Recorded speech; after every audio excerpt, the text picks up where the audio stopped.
I'm Rebecca Mitchell, 34, and I built my boutique clothing business from nothing. Last summer, during our family reunion, I checked my bank account and felt my heart stop. Every penny was gone. I thought it was a glitch until my brother-in-law Kyle smirked across the room. "We needed it more than you," he snorted, as if stealing my life savings was justified. Trembling, I reached for my bag and said, "Then you won't mind what's coming next." As they laughed, a loud bang shook the house. Before I continue my story, let me know where you're watching from in the comments and hit that like and subscribe button if you've ever had to stand up against family betrayal. Growing up in Portland, I was always the responsible one. Mom and Dad ran a small hardware store, working long hours to give my sister Allison and me a comfortable middle-class life. I started working at 14, saving every dollar from my summer jobs, while Allison preferred socializing and spending whatever money came her way. We weren't wealthy, but we had enough, and more importantly, my parents taught us the value of hard work and integrity. After graduating with a business degree, I spent 3 years working at a corporate retail chain, learning the industry from the ground up. Nights and weekends, I developed my business plan for a boutique that would showcase sustainable, locally made women's clothing.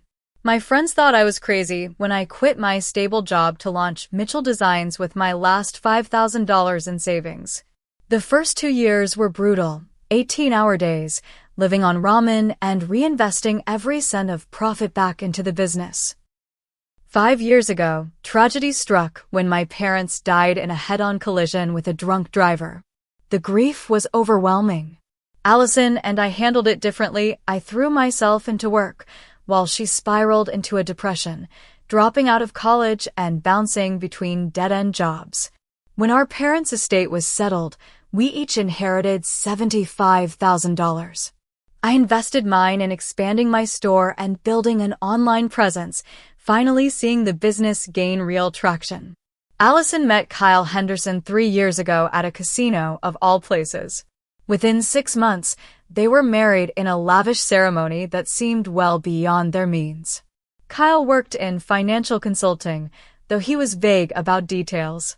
Tall, with slicked-back hair and an expensive watch that seemed slightly too flashy, he had a way of dominating conversations, especially about money. From our first meeting, something about him set off alarm bells for me. "Your sister's business is cute," he'd said at their wedding reception, swirling expensive scotch in his glass. "But real money is made in investments and assets, not selling clothes to hipsters." The comment stung, but I brushed it off. For Allison's sake, I tried to build a relationship with Kyle. But over time, I noticed troubling patterns. When Kyle was around, Allison became quieter, constantly checking his reactions before speaking. The vibrant, opinionated sister I knew seemed to fade away. Phone calls between us grew shorter and less frequent. My suspicions about Kyle's financial stability were confirmed when my cousin Emma mentioned seeing him arguing with debt collectors outside a local bank. When I gently asked Allison about their finances, she became defensive, insisting everything was better than ever despite her increasingly anxious demeanor. The lake house had been in our family for generations, a modest 3-bedroom cabin on the shores of Lake Oswego. After our parents died, Allison and I decided to keep it as a shared property and continue the annual family reunion tradition every July. It was the one time each year when our extended family, uncles, aunts, and cousins, gathered for a weekend of reminiscing, swimming, and barbecues. This particular July, I arrived at the reunion with mixed emotions. My business was finally taking off. I'd just secured a prime location for a second store and had been approved for a business expansion loan. The $120,000 in my account was earmarked for the down payment and initial inventory. It represented 5 years of 60-hour work weeks, countless sacrifices, and the future I'd been building. The gravel crunched under my tires as I pulled up to the lake house on Friday afternoon. The familiar cedar siding and blue shutters brought a wave of nostalgia. Uncle Robert was already setting up the grill, and Aunt Patricia was arranging flowers on the porch. Cousin Emma waved enthusiastically from the dock where she was inflating water toys for her kids. "Rebecca," Emma called, jogging up from the shoreline to hug me. "It's been too long. How's the boutique?" "Better than ever," I said, popping the trunk to grab my overnight bag. "We're expanding to a second location downtown." "How are the kids?" "Growing like weeds and eating me out of house and home," she laughed, helping with my cooler. Her voice lowered. "Allison and Kyle got here about an hour ago. Just prepare yourself." "That bad?" Emma made a face. "Kyle's been bragging about some investment windfall. New car, designer clothes. It's a bit much." I nodded, steeling myself as we approached the house. Through the screen door, I could hear Kyle's booming voice dominating the conversation, something about a real estate opportunity that was guaranteed to double someone's money. Allison spotted me first, her face lighting up briefly before glancing at Kyle. She looked thinner than when I'd last seen her, despite the expensive-looking sundress and carefully applied makeup. "Becca," she called, using my childhood nickname as she gave me a quick hug. "You finally made it." Kyle turned, raising his whiskey glass in my direction. "The entrepreneur arrives. Tell us, how's the little shop doing? Still selling enough dresses to keep the lights on?" The condescension in his tone was unmistakable, but I smiled politely for Allison's sake. "We're expanding, actually. Just secured a second location." "In this economy?" "Brave," he chuckled, pulling Allison closer in a way that seemed more possessive than affectionate. I noticed a Rolex on his wrist that definitely hadn't been there at Christmas, and Allison's new diamond earrings caught the afternoon light. Uncle Robert saved me by announcing it was time to get the stakes going, and I used the opportunity to escape to my usual bedroom at the end of the hall. As I unpacked, I couldn't shake the feeling that something was off about Kyle's newfound prosperity. According to Emma, he'd been laid off from his job at an investment firm 6 months ago after clients complained about mismanagement. I placed my laptop on the small desk by the window and tucked my tablet into the nightstand drawer, making a mental note to check on some urgent business emails after dinner. What I didn't know then was that this simple family reunion was about to become the battlefield for everything I'd worked for. The first evening of our reunion followed its familiar rhythm, though the underlying tensions made the air feel heavy despite the cheerful conversation. Aunt Patricia had outdone herself with a spread of her famous potato salad, 7-layer dip, and homemade rolls that reminded me of childhood summers. "Rebecca, honey, tell us more about the second store," Uncle Robert asked as we gathered around the large oak dining table. A retired high school principal, he'd always been the family mediator, skillfully navigating conversations away from potential conflicts. "It's in the Pearl District," I explained, feeling a genuine spark of excitement despite my unease. "The location is perfect, right between a popular coffee shop and an art gallery. The foot traffic alone should double our customer base." "That sounds expensive," Kyle interjected, cutting into his steak. "Commercial real estate in that area must be what, $1.50 per square foot? Seems risky." "I've done my research," I replied evenly.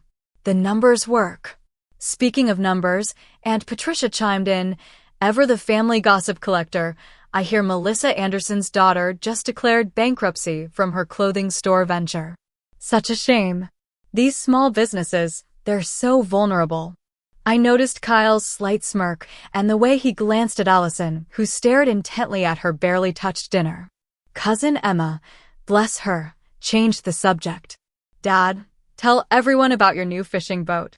As Uncle Robert launched into a detailed description of his retirement splurge, I felt Emma squeeze my hand under the table in solidarity.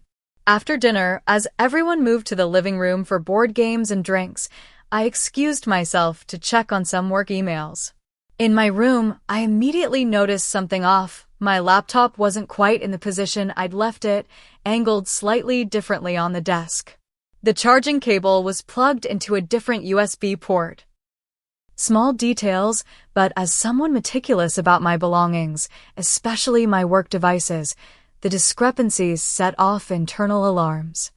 I opened my laptop and checked my browser history. Nothing unusual appeared, but that didn't mean much if someone knew how to cover their tracks. As I was about to close the laptop, a notification from my bank appeared. New device accessing your account. I frowned, clicking through to the security center to find 3 login attempts from an unrecognized device, all within the last hour.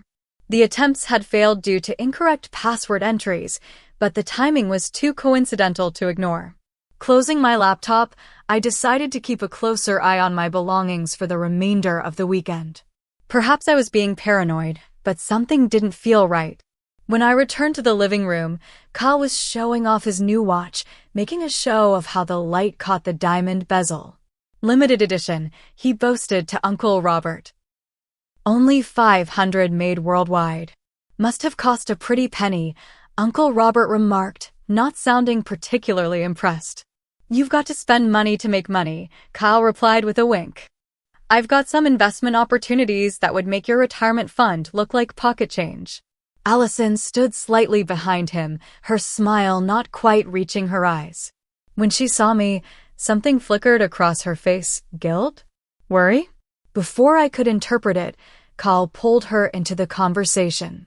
Tell them about your new car, babe, he prompted, and Allison dutifully described the luxury SUV they'd purchased last month. Later, as the evening wound down and people started heading to bed, Emma pulled me aside on the porch, the gentle lapping of lake water providing background noise. Something's up with them, she whispered, glancing back at the house. Allison called me last week asking if she could borrow $5,000. Said it was for a medical bill, but wouldn't give details. When I asked if everything was okay with Kyle's job, she got defensive and hung up. I sighed, watching the moonlight ripple across the lake. I think someone tried accessing my bank accounts today. My laptop was moved, and I got security alerts about login attempts. Emma's eyes widened. You don't think? I don't know what to think, I admitted. But I'm changing all my passwords tonight and enabling 2-factor authentication on everything. Back in my room, I did exactly that, also taking the precaution of slipping my laptop and tablet into my locked suitcase. Before falling asleep, I received another notification, another failed attempt to access my account, this time from the bank's mobile app. The next morning, breakfast was a casual affair with people drifting in and out of the kitchen for coffee and Aunt Patricia's blueberry pancakes. I noticed Kyle watching me from over his coffee mug as I checked my phone. Business never sleeps, huh? He remarked. Must be exhausting, being a one-woman show. I have employees, I corrected him. Good ones. But yes, when you run your own business, you're never really off the clock. That's why I prefer investments, he said, leaning back in his chair. Money working for me, not the other way around. Before I could respond, my phone rang. Claire, my business partner. I excused myself to take the call on the porch. Rebecca, something's wrong with the vendor payment, she said without preamble. The transfer bounced. The system says insufficient funds, but that can't be right. We had the money earmarked specifically for this. That's impossible, I said, my stomach tightening. Let me check the account. I hung up and immediately logged into my banking app, my fingers suddenly clumsy with dread. The password worked, but what I saw made my blood run cold. Every account, from checking to savings to my business account, showed the same balance. $0. In disbelief, I clicked through each account's transaction history. Multiple transfers had been made yesterday evening and early this morning, draining every penny to an account I didn't recognize. Over $120,000 gone. The world seemed to tilt on its axis as I stared at the screen. This wasn't a technical error. Someone had deliberately emptied my accounts, someone who had access to my devices, who had been watching me, who knew exactly when to strike. I stumbled back into the kitchen, my face surely as white as the knuckles gripping my phone. The casual morning chatter died as everyone turned to look at me. Rebecca? Uncle Robert asked, concern etching his face. What's wrong? My money, I managed to say, my voice sounding distant to my own ears. All of it. Gone. What do you mean gone? Uncle Robert stood up, his breakfast forgotten. My hands trembled as I showed him my phone screen. Every account completely emptied. Over $120,000. All the money for my business expansion. My personal savings, everything. The kitchen erupted in concerned voices. Aunt Patricia gasped dramatically. Emma rushed to my side, looking at the screen in horror. Only 2 people remained unusually quiet. Allison, who suddenly became intensely interested in her coffee cup, and Kyle, whose expression I couldn't quite read. Have you called the bank? Emma asked, her arm around my shoulders. Not yet. I just saw it, I replied, already dialing the customer service number with shaking fingers. The family fell silent as I spoke with the bank representative, putting the call on speaker so everyone could hear. Yes, Ms. Mitchell, I'm seeing several large transfers made from your accounts starting at 11:42 p.m. last night and continuing through 4:15 a.m. this morning, the representative confirmed. The transfers appear to have been authorized with your correct credentials. I didn't make those transfers, I insisted, my voice rising. I was asleep. The system shows they were initiated from a device that's been previously used to access your accounts from your current IP address location, she continued, her voice professionally detached. Your password and security questions were correctly entered. The implications hit me like a physical blow. Someone here, in this house, had accessed my accounts using my own devices. Someone who had watched me closely enough to obtain my passwords, who knew exactly what they were doing. I ended the call after being told the bank would open a fraud investigation, but recovery of the funds wasn't guaranteed since the transfers appeared legitimate from their end. The representative's final words rang in my ears. In cases where someone with access to your devices and passwords makes transfers, it can be difficult to prove fraud versus authorized transactions you later regretted. Slowly, I turned to face my family gathered around the kitchen table. Uncle Robert looked concerned, Aunt Patricia shocked, Emma outraged. And then there was Kyle leaning against the counter with arms crossed, a strange calmness about him that felt completely out of place amid the crisis. Someone in this house stole my money, I said, my voice steadier than I felt. Someone accessed my laptop yesterday, figured out my passwords, and transferred every cent I have to another account. Now, Rebecca, Aunt Patricia said nervously, let's not jump to conclusions. It could be a technical error, or perhaps you authorized these transfers and forgot. I didn't forget someone stealing my entire life savings, I snapped. The room fell silent again. Uncle Robert cleared his throat. Rebecca's right. This is serious. If someone here is responsible, they need to come forward now, before this gets worse. I scanned the faces around me, lingering on Kyle's. His expression remained neutral, but there was something in his eyes, a glimmer of satisfaction, perhaps. Kyle, I said directly, you seemed very interested in my laptop yesterday. Were you in my room while I was helping with dinner? Allison immediately bristled. Are you accusing my husband of stealing? That's low, Rebecca, even for you. I'm simply asking a question, I replied, not taking my eyes off Kyle. It's interesting that you jumped to his defense before he even answered. Kyle's mouth curved into a slight smile. Your sister knows I would never need to steal from anyone. Unlike some people, we're doing quite well financially. Then you won't mind showing everyone your bank accounts, I countered. Since you're doing so well. The temperature in the room seemed to drop several degrees. Kyle's smile faltered for just a moment before returning, more force this time. I don't have to prove anything to you, he said coldly. Maybe you should look at your business partner before throwing accusations at family.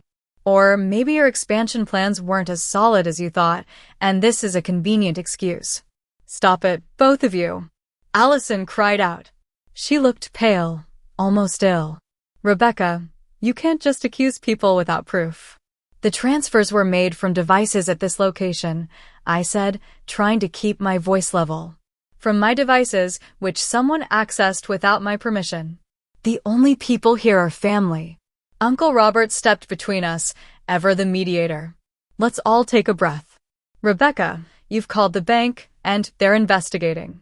Maybe we should let the professionals handle this. The professionals won't be able to do much if the transfers looked legitimate, I said, feeling desperation creeping in. Whoever did this knew exactly what they were doing. I turned to grab my phone to call the police when I noticed something, Kyle checking his own phone, the ghost of a smirk playing on his lips as he looked at the screen. Something about his confidence, his complete lack of concern in the face of such a serious accusation, made the pieces click together in my mind. It was you, I said quietly, certainty washing over me. You stole my money. The room fell deadly silent. Even Allison seemed to hold her breath. Kyle looked up slowly, meeting my gaze with cold eyes. For a long moment, he said nothing. Then, incredibly, he shrugged. We needed it more than you, he said, his voice casual, as if discussing borrowing a cup of sugar. You've always had it easy, Rebecca. Your cute little business, your perfect life. Some of us have real problems. The admission sent shockwaves through the room. Aunt Patricia gasped. Uncle Robert's mouth fell open. Emma swore under her breath. Allison looked like she might faint. Kyle, she whispered, tell me you didn't. But his expression told the truth. My brother-in-law had stolen my life savings, and he wasn't even trying to deny it. You son of a bitch, I breathed, anger replacing shock. That money wasn't just mine. It was for my employees, for the business that supports 5 families besides my own. Oh, spare me the guilt trip, Kyle rolled his eyes. You'll bounce back. People like you always do. Meanwhile, we're drowning in debt because of Allison's medical bills that you never even bothered to ask about. I looked at my sister in confusion. What medical bills? Allison, are you sick? She wouldn't meet my eyes, and I saw Kyle shoot her a warning glance. It doesn't matter, he said dismissively. What matters is we needed that money more than you did. Consider it a family loan. A loan? I was nearly shouting now. You stole $120,000 from me. I'm calling the police. Kyle's expression hardened. I wouldn't do that if I were you. Family loyalty goes both ways, Rebecca. You really want your sister to suffer because you can't share your good fortune. Don't you dare talk to me about family loyalty after what you've done, I seethed, reaching for my phone.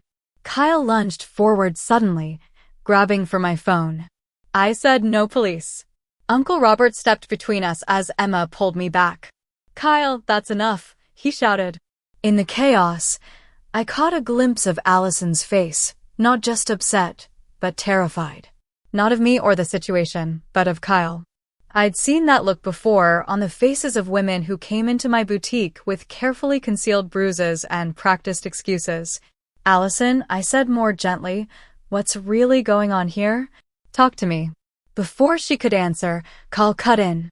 We're done talking. Allison, get our bags. We're leaving. You're not going anywhere until I get my money back, I said firmly.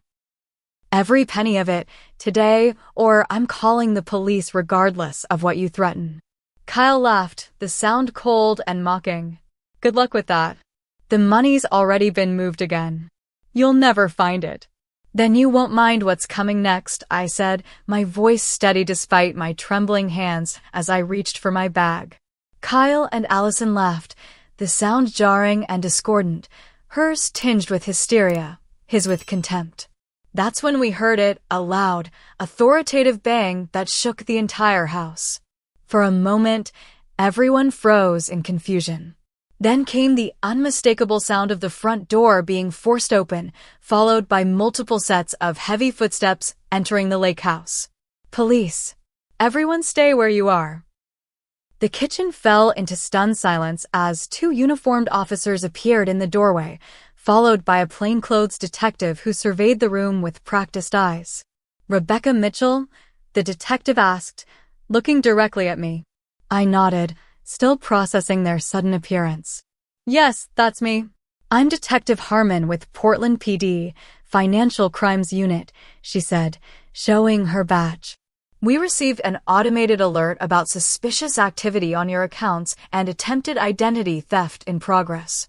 Kyle's face drained of color so quickly I thought he might pass out. Allison gripped the edge of the table, her knuckles white. "Officers, there's been a misunderstanding," Kyle started, his voice suddenly all charm and reasonability. "This is a family matter we're in the process of resolving privately." Detective Harmon ignored him, focusing on me. "Ms. Mitchell, we need to speak with you privately about the activity on your accounts. We already have some information from your bank's fraud department." "She has no proof of anything," Kyle interjected loudly. "This is ridiculous. You can't just burst in here on a family weekend." "Actually, we can," one of the uniformed officers responded coolly. "We have probable cause and Ms. Mitchell's bank has already provided preliminary evidence of fraud." I felt a surge of hope as I followed Detective Harmon to the living room, leaving the stunned family in the kitchen. Once alone, she explained that my bank's fraud detection system had flagged the unusual activity and automatically alerted authorities when the pattern matched known fraud schemes. "We need your formal statement," she said, "but we've already frozen the receiving accounts. With your cooperation, we have a good chance of recovering most of your funds." When we returned to the kitchen, the atmosphere had shifted dramatically. Kyle was pacing, his earlier smugness replaced by barely controlled panic. Allison sat hunched at the table, tears streaming down her face. "I'd like my money back," I said firmly to Kyle. "Every penny of it." "Now, it's not that simple," he muttered, running a hand through his hair. "The money's been moved, distributed. It's not all in one place anymore." "Then you'd better start explaining exactly where it is," Detective Harmon said, "because right now you're looking at felony charges for fraud, identity theft, and grand larceny." Kyle's composure cracked. "You don't understand. We had debts, gambling debts to people you don't want to cross. They were threatening us." Allison let out a choked sob. "Kyle, stop lying. There are no loan sharks. Just tell the truth for once." The room fell silent again as all eyes turned to my sister. "Allison?" I asked gently. "What's really going on?" She looked up, her face a mask of shame and fear. "There are no medical bills, Becca." "I'm so sorry. He's been gambling everything away. My inheritance, our savings, even taking out loans in my name. When he found out about your business expansion." "Shut up, Allison," Kyle shouted, taking a threatening step toward her. The uniformed officers moved quickly, positioning themselves between Kyle and my sister. "Sir, stand down now," one ordered firmly. Detective Harmon turned to Allison. "Mrs. Henderson, are you saying your husband coerced you into this scheme?" Allison nodded, unable to speak through her tears. "She's lying," Kyle protested. "This was her idea too." "Tell them, Allison. Tell them how you agreed we deserved that money more than your stuck-up sister." I felt physically ill watching my sister shrink under his accusations. How long had this been going on? How had I missed the signs? "Kyle Henderson, you're under arrest for fraud, identity theft, and grand larceny," Detective Harmon announced, nodding to the officers who moved to handcuff him. "This is ridiculous." Kyle struggled against the officers. "It's my word against hers. You have no proof I did anything." "Actually," Uncle Robert spoke up unexpectedly, "Rebecca isn't the first person in this family you've stolen from." All eyes turned to my uncle, whose normally jovial face was set in grim lines. "Last Christmas, my retirement account was accessed and $10,000 disappeared," he continued. "I thought it was a banking error when the money reappeared 3 days later.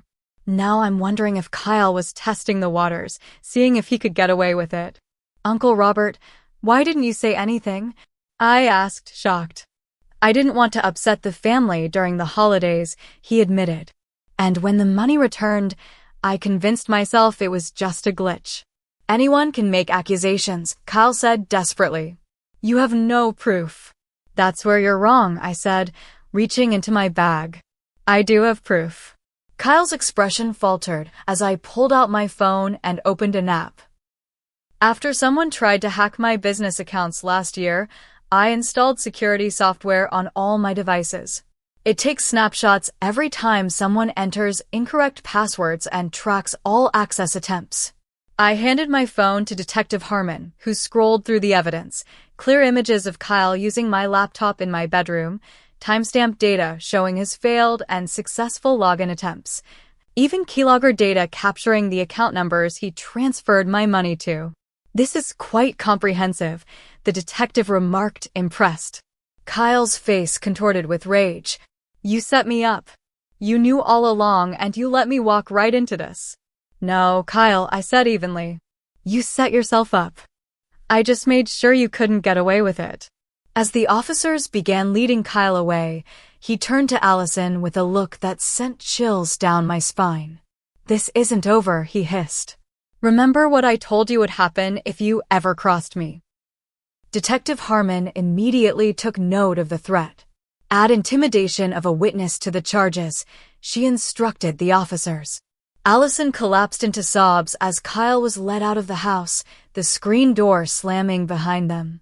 I rushed to my sister's side, wrapping my arms around her trembling shoulders. "I'm so sorry, Becca," she cried. "I knew what he was doing was wrong, but I was so scared. He said if I ever told anyone he'd..." She couldn't finish the sentence, but the implication was clear. The bruises I'd glimpsed earlier suddenly made terrible sense. "It's okay," I soothed, though nothing about the situation was remotely okay. "You're safe now. He can't hurt you anymore." Detective Harmon approached us gently. "Mrs. Henderson, given what I've just witnessed, I have to ask, has your husband been physically abusive toward you?" Allison hesitated, then slowly rolled up her sleeve to reveal a pattern of bruises in different stages of healing. "He's careful," she whispered. "Always where people won't see." The detective's expression softened with professional compassion. "We'll need to document this and take a full statement. There will be resources available to help you." As Allison nodded tearfully, I felt a complex mix of emotions: relief that Kyle was being held accountable, horror at what my sister had endured, and guilt that I hadn't recognized the signs sooner. "What happens now?" I asked the detective. "We'll process Mr. Henderson and continue the investigation," she explained. "Your bank is already working to reverse the transfers. With the evidence you've provided, there's a good chance you'll recover most, if not all, of your money." After taking preliminary statements from everyone, the detective left her card and promised to be in touch soon. As the police cars pulled away from the lake house, the family gathered in stunned silence in the living room. Uncle Robert was the first to speak. "I think we all need a strong cup of coffee." "Or something stronger." Aunt Patricia dabbed at her eyes with a tissue. "In 30 years of family reunions, I never imagined anything like this." Emma sat beside Allison, holding her hand supportively. "You're not alone, you know. We're all here for you." I looked around at my family, imperfect, sometimes dysfunctional, but ultimately bound by something stronger than Kyle's manipulation and deceit. For the first time since discovering the theft, I allowed myself to take a deep breath. The crisis wasn't over, but at least now we were facing it together. What Kyle never understood about me was that I'd learned to be prepared for the worst while hoping for the best. The boutique clothing industry is more cutthroat than most people realize, and I'd weathered my share of storms. Last year, someone had attempted to hack into my business accounts after a disgruntled former employee sold their login credentials on the dark web. The hack was caught quickly, but the experience left me paranoid, in a healthy way. I'd immediately hired Maya Patel, a cybersecurity consultant who specialized in small business protection. Think of it as insurance, Maya had told me as she installed sophisticated monitoring software on all my devices. "You hope you never need it, but if you do, you'll be grateful you have it." The morning after Kyle's arrest, while Allison was giving her formal statement to Detective Harmon, I sat on the lake house porch with my laptop, on a video call with Maya. "Your security measures worked perfectly," she confirmed, reviewing the data. "The software captured everything: timestamps, keystrokes, account numbers. The snapshots even show him inputting the receiving account details. Thank God I listened to you, I said, still processing how close I'd come to losing everything. Can you send all this to Detective Harmon? Already packaged and encrypted for law enforcement, Maya assured me. Rebecca, I don't mean to pry, but this wasn't some random hacker. This was family. Are you okay? I gazed out at the lake, watching the morning sunlight dance across the water. I'm still processing, I admitted. But I'll be all right. After ending the call, I found Emma waiting for me in the kitchen with fresh coffee. You knew, she said, not a question, but an observation. You suspected Kyle and were prepared for this. I accepted the coffee gratefully. Not exactly. I knew someone tried accessing my accounts, but I wasn't sure who. The security measures were already in place from a previous incident. Emma shook her head, impressed. Always 2 steps ahead. That's why your business succeeds where others fail. I wish I'd been more aware of what was happening with Allison, I said, guilt creeping into my voice. All this time, he was abusing her, controlling her, and I had no idea. Abusers are masters at hiding their true nature, Emma said gently. And Allison was too scared and ashamed to reach out. Our conversation was interrupted by Uncle Robert, who entered the kitchen with a grim expression. I just got off the phone with my friend at the credit union. I asked him to check if anyone else in the family might have been compromised. And I prompted, feeling a new wave of dread. Aunt Patricia's retirement account showed unusual access patterns 3 months ago. Nothing was taken, but someone was definitely looking around. And my son's college fund had $1,000 missing last month that was returned 2 days later, disguised as a bank adjustment. He was testing the waters, Emma realized. Seeing what he could get away with before going for the big score, Rebecca's accounts. Uncle Robert nodded. I've asked everyone to check their accounts and credit reports. Who knows how many of us he's targeted? Later that afternoon, I found myself alone with Allison for the first time since Kyle's arrest. She sat on her bed, looking smaller and more vulnerable than I'd seen her since we were children. I don't know who I am anymore, Becca, she whispered. 3 years with him, and I lost myself completely. I became whatever he wanted me to be. I sat beside her, taking her hand. You're still you. You're still the girl who used to organize neighborhood talent shows and stand up to bullies at school. He didn't erase that person. He just buried her for a while. Tears slipped down her cheeks. I should have told you what was happening. When he started talking about taking your money, I should have warned you. Why didn't you? I asked gently. He had evidence. Things he threatened to use against me if I ever betrayed him. She shuddered. And he said no one would believe me anyway, that they'd all think I was just jealous of your success. What kind of evidence? I asked, suddenly alert. He made me do things. Take things from stores. He filmed it. She could barely get the words out. Said he'd send it to everyone we know, to the police. Said I'd go to jail. My blood boiled at the calculated cruelty. Allison, that's blackmail and coercion. Detective Harmon needs to know about this. I told her this morning, she admitted. They're adding more charges. And they found other victims. Other women before me. The revelation didn't surprise me as much as it should have. Someone capable of Kyle's level of manipulation and abuse rarely stopped at one victim. While searching through Kyle's belongings for any additional evidence, Uncle Robert had made a disturbing discovery, a hidden folder containing personal information on several family members, including bank account numbers, social security numbers, and even copies of driver's licenses. He's been planning this for years, Uncle Robert told me, showing me the folder. Collecting information bit by bit, probably every time we got together as a family. Among the documents, I found something that made my stomach turn, a detailed timeline of my business activities, including notes about my expansion plans and loan application. Kyle had been stalking my business success, waiting for the perfect moment to strike. By evening, Detective Harmon returned with news. We've frozen all accounts connected to your brother-in-law, she informed us.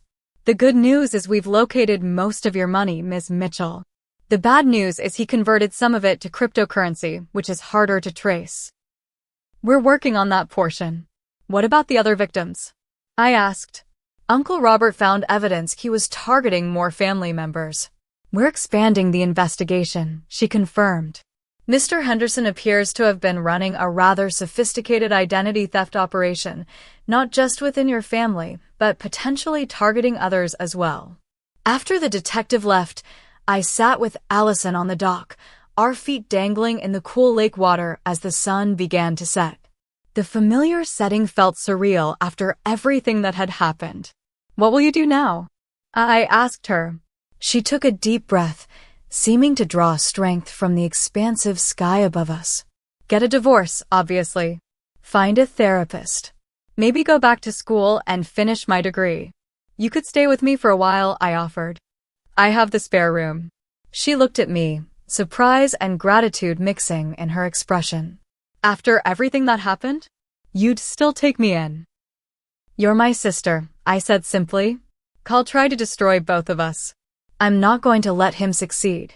For the first time in days, Allison smiled, a small, fragile thing, but genuine. Remember how Mom always said we were stronger together than apart? I nodded, feeling a lump in my throat. She was right. As darkness fell over the lake, the family gathered in the living room, the atmosphere somber but resolute. The weekend that was supposed to be about reconnection had instead revealed deep fractures, but also the strength that held us together despite them. I've spoken with a lawyer friend, Uncle Robert announced. He's agreed to represent Allison pro bono in the divorce proceedings. And Patricia, forever practical, added, and I've called my friend at the women's shelter. They have resources to help Allison get back on her feet.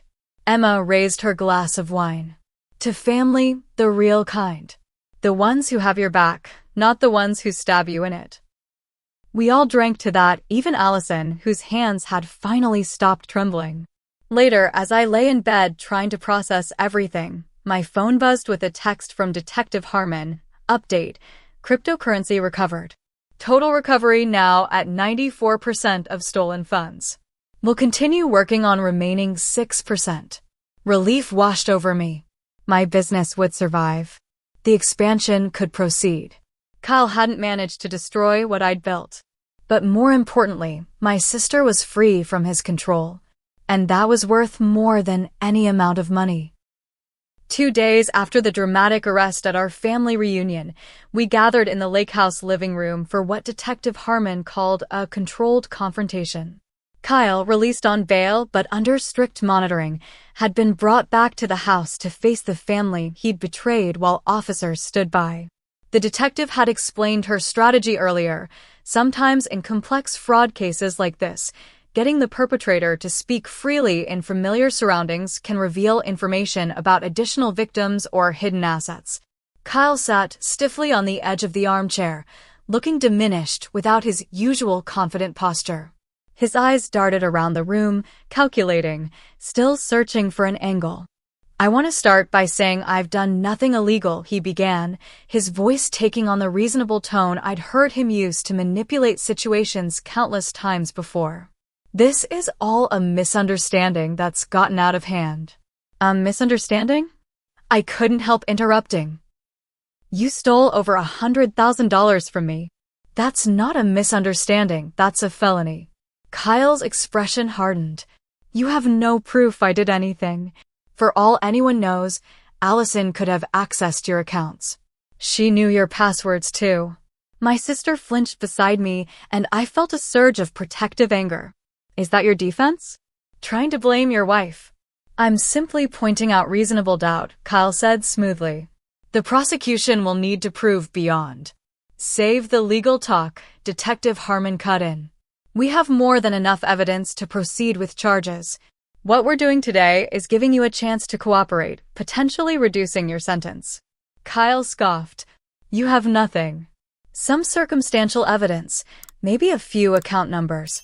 Nothing that definitively ties me to any transfers. It was the opening I'd been waiting for.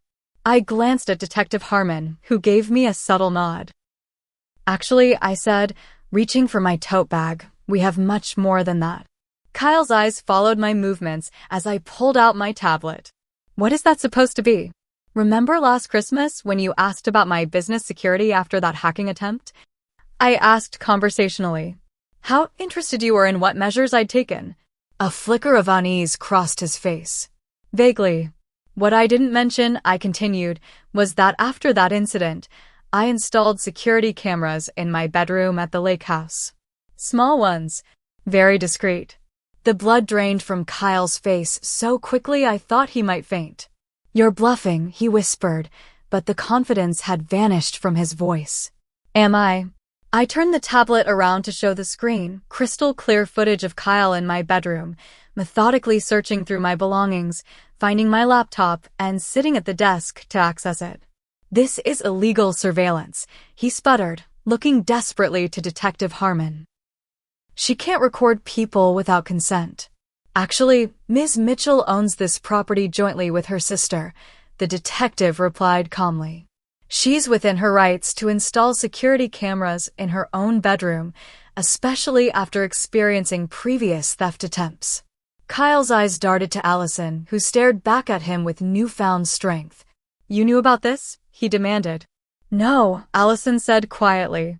But I'm glad she did it. Kyle's demeanor shifted instantly, his face contorting with rage. You ungrateful bitch. After everything I've done for you. The officers moved closer as Kyle half rose from his chair, his hands curled into fists. Done for her. Uncle Robert's voice boomed across the room. You've done nothing but abuse and manipulate her. Stay out of this, old man. Kyle snarled. This is between me and my wife. Ex-wife, soon enough, Allison corrected, her voice steadier than I'd heard it in years. Kyle laughed, the sound ugly and threatening. You think it's that easy to leave me? I own you, Allison. I know every dirty little secret, every weakness. By the time I'm done, you'll have nothing and no one. That's enough, Detective Harmon stepped forward. Mr. Henderson, you're now adding witness intimidation to your charges.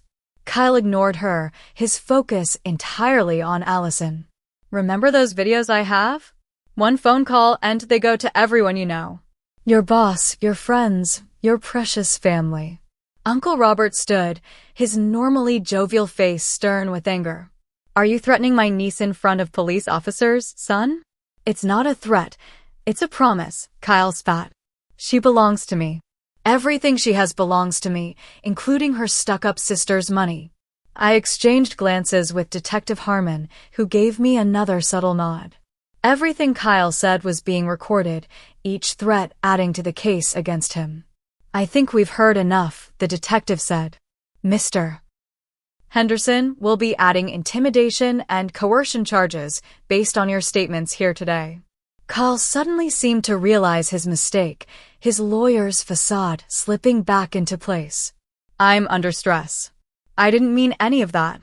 I think you meant every word I said, standing to face him directly. And I think you've been using those same threats to control my sister for years. But here's what you never understood about our family, Kyle. We protect our own.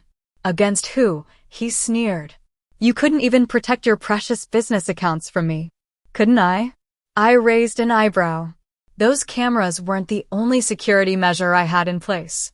The cybersecurity consultant I hired installed tracking software that recorded everything you did on my devices, every keystroke, every password attempt, every account number you entered. We have it all, Kyle. Every move you made is documented. The realization that he'd been outplayed all along hit him visibly. His shoulders sagged, and for the first time, I glimpsed the coward beneath the confident exterior. You set me up, he whispered. No, I corrected him. I protected myself. There's a difference. Before Kyle could respond, a commotion at the front door drew everyone's attention. Two men in suits entered, flanked by uniformed officers. Kyle Henderson, one of the suits announced, holding up a badge. FBI. We have some questions about your involvement in an identity theft ring operating across state lines. Kyle's face went from pale to ashen. I don't know what you're talking about. The FBI agent's expression remained impassive. We've been investigating a sophisticated fraud operation for months. Your name came up repeatedly in our investigation. When the local police reported your arrest, it connected several dots for us.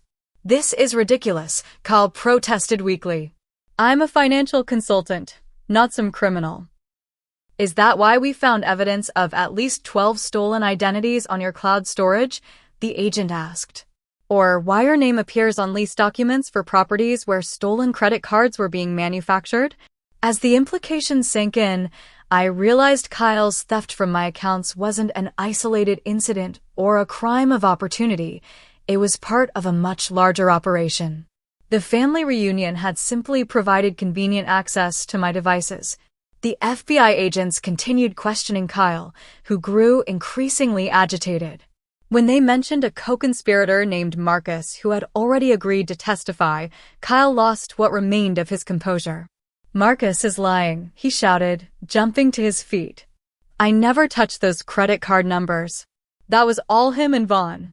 The agents exchanged satisfied glances. Kyle had just implicated himself and provided another name. As the situation spiraled beyond his control, Kyle made one desperate move. He lunged toward the door, shoving past an officer in a frantic escape attempt. The commotion that followed was brief but chaotic, officers wrestling Kyle to the ground as he fought and shouted threats. This isn't over, he yelled as they handcuffed him. Allison, tell them I didn't do anything. Tell them. My sister stood perfectly still, watching her husband's breakdown with a strange detachment. I'm done lying for you, Kyle, she said quietly. I'm done being afraid. Something in Kyle seemed to snap at her words. As the officers pulled him to his feet, he fixed her with a look of pure hatred. You're nothing without me. Nothing. You'll come crawling back when you realize you can't make it on your own. Allison walked slowly toward him, stopping just out of reach. For a moment, the room held its breath. I was nothing with you, she said, her voice clear and steady. Without you, I can finally be myself again. As the officers led Kyle away, his threats fading into the distance, Allison turned to me with tears in her eyes, not of fear or sadness, but of relief. It's really over, she whispered. I pulled her into a tight hug. Yes, I promised. It's really over. The FBI agents remained to take additional statements, explaining that Kyle's arrest was likely to lead to more discoveries about the identity theft ring he'd been involved with. What had started as a personal betrayal had revealed a criminal operation affecting countless victims beyond our family. That evening, as the law enforcement officials finally cleared out of the lake house, our family gathered on the porch, watching the sunset over the lake. The reunion that had begun with such tension had transformed into something unexpected, a true coming together in the face of betrayal. You know, Emma said, breaking the contemplative silence, this isn't how I pictured this weekend going, but I think we're closer now than we've been in years. Uncle Robert nodded thoughtfully. Sometimes it takes a storm to clear the air. Aunt Patricia, ever practical, added, and to show you who brings an umbrella and who leaves you to get soaked. The simple analogy brought unexpected laughter, releasing some of the tension we'd all been carrying. As darkness fell, I sat beside Allison on the steps, shoulders touching in quiet solidarity. What happens now? She asked softly. Now, I said, we rebuild. Together. 1 month after the disastrous family reunion, I sat in my newly opened second boutique location, watching the morning sunlight filter through the large front windows. The space was everything I'd dreamed of, airy and elegant, with exposed brick walls showcasing our sustainable clothing collections. My phone buzzed with a text from Claire, first day numbers looking amazing. Your interview with Portland Style is already driving traffic. You were right about everything. I smiled, allowing myself a moment of pride. Despite Kyle's best efforts, Mitchell Designs had not only survived but thrived. The expansion was proceeding on schedule, and early indicators suggested we'd break even on our investment months ahead of projections. The bank had been surprisingly efficient in restoring my stolen funds. Detective Harmon's detailed evidence and the FBI's involvement had expedited the process, and within 3 weeks, I'd recovered 97% of the stolen money. The remaining 3% was still tied up in cryptocurrency transactions that proved more difficult to reverse, but the bank had actually covered that portion as part of their fraud protection guarantee once the case was clearly established. My phone rang. Allison, right on time for our daily check-in. "How's the new place?" she asked, her voice stronger than it had been in years. "Busy in the best way," I replied. "How was therapy?" "Hard," she admitted. "We're digging into the patterns that made me vulnerable to Kyle in the first place. Lots of childhood stuff I never dealt with after Mom and Dad died. That's good though, right? To finally address it." "It is," she agreed. "Painful but necessary. Like lancing an infection." After the reunion, Allison had moved into my spare bedroom temporarily while she sorted out her next steps. The arrangement had its awkward moments. We were both adults used to our independence. But it had also given us a chance to rebuild the closeness we'd lost when Kyle entered the picture. Allison had filed for divorce immediately, with Uncle Robert's lawyer friend guiding her through the process. The evidence of Kyle's crimes made it relatively straightforward from a legal perspective, though emotionally it remained challenging. "Did you hear about Kyle's new charges?" she asked. "No, what happened?" "The FBI found connections to identity theft operations in 3 states, she explained. "They're saying he could face up to 15 years now, especially with the evidence from his cloud storage." The news brought complicated feelings. While I was glad Kyle would face consequences for his actions, the scale of his crimes was still shocking to process. How had none of us recognized the monster hiding behind his confident smile? "How do you feel about that?" I asked carefully. Allison was quiet for a moment. "Relieved," she finally said. "And sad for the person I thought I married who never actually existed." After we hung up, I walked through my new store, straightening displays and greeting early customers. Around noon, Emma arrived with lunch and coffee. "This place is gorgeous," she exclaimed, taking in the boutique as we settled at the small table in the back office.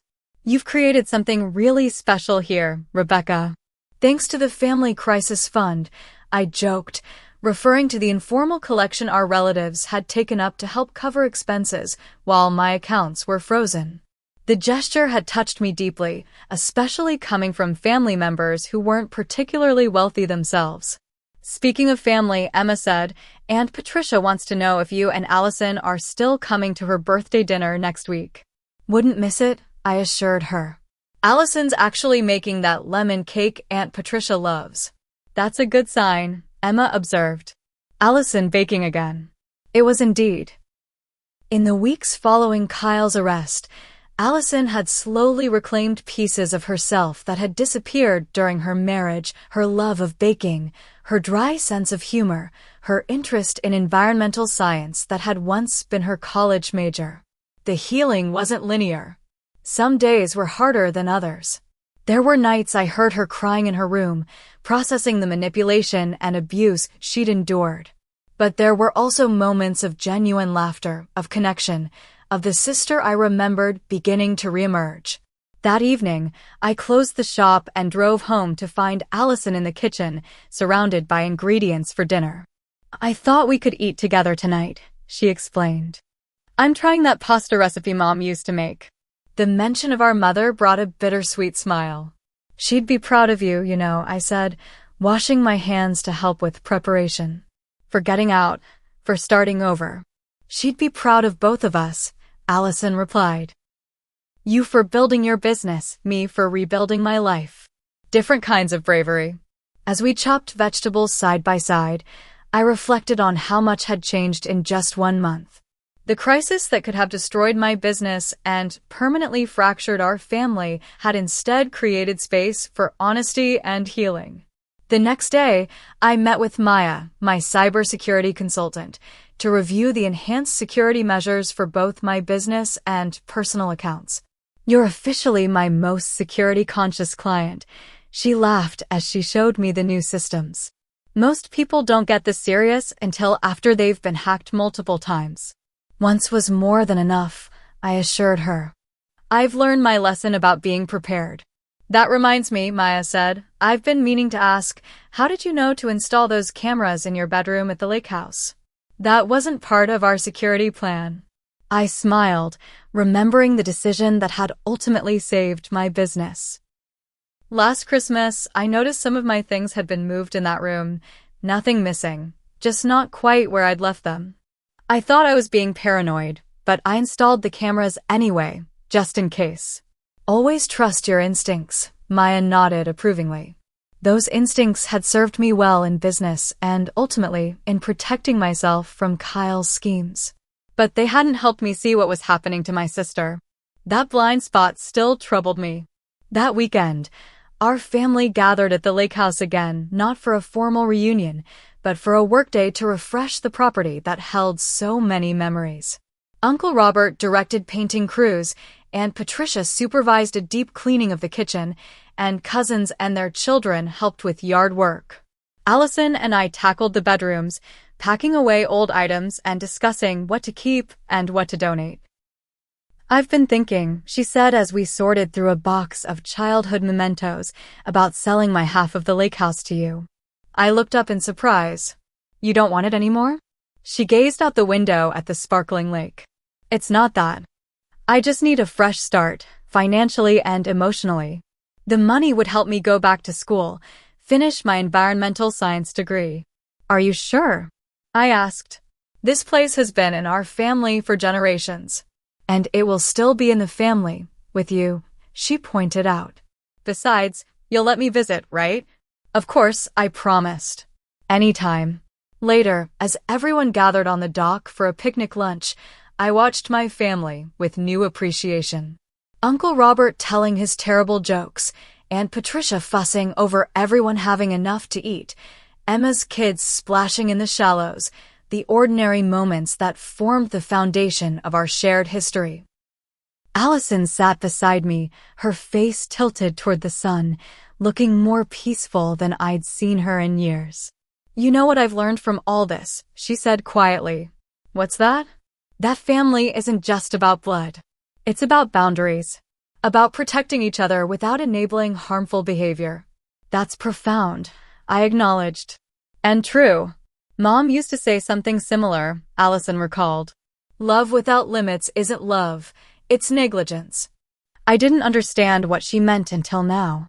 As the afternoon wore on, I found myself sitting with Uncle Robert on the porch, watching the family activity by the lake.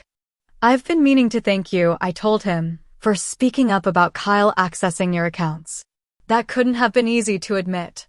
He sighed, his weathered face solemn. I should have said something sooner. Maybe if I had, he wouldn't have been able to target you or hurt Allison for so long. We all missed the signs, I said. All of us. That's the thing about predators like Kyle, he reflected. They count on our silence, our embarrassment, our desire to keep the peace. They thrive in the gaps between what we know and what we're willing to say out loud. His words resonated deeply. How many times had I noticed something off about Kyle but dismissed it to avoid conflict? How many opportunities had I missed to really see what was happening to my sister? The next week, Allison and I visited our parents' graves together, something we hadn't done as a pair since the funeral. We placed fresh flowers and stood in companionable silence before the shared headstone. Do you think they'd be disappointed in me? Allison finally asked. For being so blind about Kyle? No, I said firmly. They'd be proud of your courage in getting out, in starting over. And you? Are you disappointed in me? The question caught me off guard. God, no. If anything, I'm disappointed in myself for not seeing what was happening sooner. Allison touched my arm gently. We both miss things. But we're here now together. That's what matters. As we walked back to the car, Allison looked more resolute than I'd seen her since before Kyle. I'm thinking of starting a support group, she said. for women coming out of financially abusive relationships. There aren't many resources specifically for that aspect of domestic abuse. That's a brilliant idea, I encouraged her. You could really help people. Maybe, she said thoughtfully. At the very least, I can show them they're not alone, that there's life after survival. 3 months after the family reunion that changed everything, I sat in my office reviewing the quarterly numbers for both store locations. The expansion was succeeding beyond my projections, and we'd hired 3 new employees to keep up with demand. My phone buzzed with a text from Detective Harmon. Thought you'd want to know, Kyle accepted a plea deal. 12 years with possibility of parole after 8. Your evidence was key. Thank you for your courage. I forwarded the message to Allison, who was in class at the community college where she'd re-enrolled to finish her degree. Her response came quickly. Closure, finally. Dinner tonight to celebrate? Absolutely, I replied. I'll bring the champagne. That evening, as we toasted to new beginnings, I reflected on the strange journey of the past few months. What Kyle had intended as my financial ruin had instead forced me to strengthen my business protections and deepen my family connections. What he had meant for harm had ultimately led to healing. To boundaries, Allison proposed as a toast. And to bridges, I added, the ones worth rebuilding. We clinked glasses, sisters reconnected, survivors both. The path forward wasn't perfectly clear, but we would navigate it together, wiser, stronger, and free from the shadows of the past. If you've ever had to rebuild after betrayal or supported someone through their healing journey, let me know in the comments below. These stories of resilience remind us that we're never truly alone in our struggles. If this story resonated with you, please like, subscribe, and share it with someone who might need to hear that there's always hope after hardship. Thank you for listening to my story, and remember, family is what we make it through choices of both protection and connection.